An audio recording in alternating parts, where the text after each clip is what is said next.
De nos jours, le ciné-club ou la cinémathèque universitaire, c'est un peu un mythe.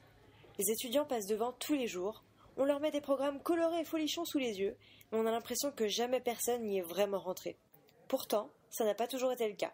Entre les pellicules de 16 et de 35 mm, les salles de montage à l'ancienne et des histoires de rencontres avec Claudia Cardinal, Olivier Corvet, le responsable des projections de la Sorbonne Nouvelle, nous parle de son métier de passionné. Que ça, c'est un film complet. Là, donc il faut coller toutes les bobines pour n'en faire qu'une seule. D'accord. Alors qu'en double passe, on passe bobine par bobine d'un projecteur à l'autre. C'est une technique de projection qui est quasiment plus utilisée nulle part. C'est un savoir-faire. Ouais. Moi, j'aime bien dire que j'en fais encore. Les films ici, on passe des films en 35 mm et en 16 mm. Alors, on passe que de la pellicule. On ne passe pas de vidéo ni de numérique pour l'instant. Numérique parce qu'on n'est pas équipé. Le principe même ici d'une cinémathèque universitaire, c'est important, c'est universitaire, c'est qu'on travaille pour l'enseignement du cinéma. Une cinémathèque, c'est d'abord, comme une bibliothèque, c'est d'abord un lieu de conservation, d'archivage, de conservation de films.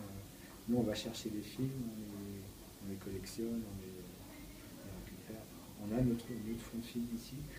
Tout ce qui est rangé horizontalement, c'est les copies 35. D'accord.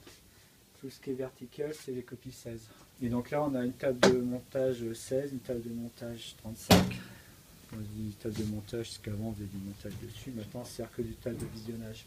Pourtant, à l'heure du tout internet, de moins en moins de curieux passent la porte de la caverne d'Ali Bobine. On peut se demander si la désertion des cinémathèques est due à cette nouvelle façon d'accéder aux films, au soleil ou sous la pluie, à midi ou à minuit.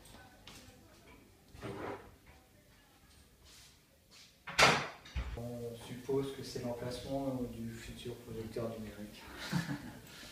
Après, dans les projections, style de projection qu'on a fait ici. Ça aussi, on l'a fait ici.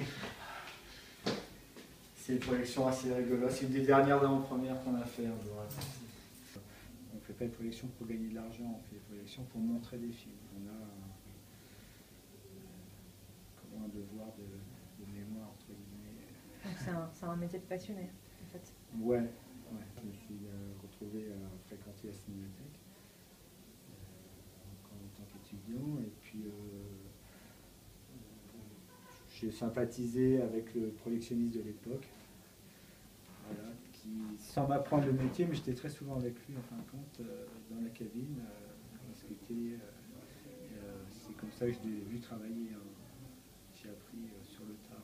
Bon, en même temps, les étudiants qui acceptent d'être bénévoles, c'est déjà des passionnés.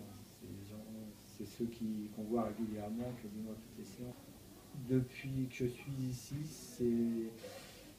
on va dire qu'il y a régulièrement un noyau d'une dizaine de personnes qui viennent quasiment à toutes les projections. Et du coup, est-ce que vous remarquez une différence depuis que le web est arrivé et qu'on a plus facilement accès aux films? Même en termes de fréquentation, on a beaucoup moins de monde depuis une dizaine d'années qu'on avait avant. Donc, moi, quand je suis arrivé ici, la salle, on la remplissait à chaque projection. Donc, il y avait la queue dans le couloir et tout. On va dire que depuis que l'accès au film s'est diversifié, on a beaucoup moins de monde. Même si nous on projette des films qui sont rarement, sur un DVD, sur un vidéo.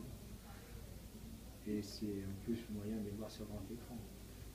C'est quand même le premier support pour voir un film. Je pense que maintenant l'esprit curiosité est moins important, on va dire. Moins curieux, moins cultivé, beaucoup moins cultivé, parce qu'il y a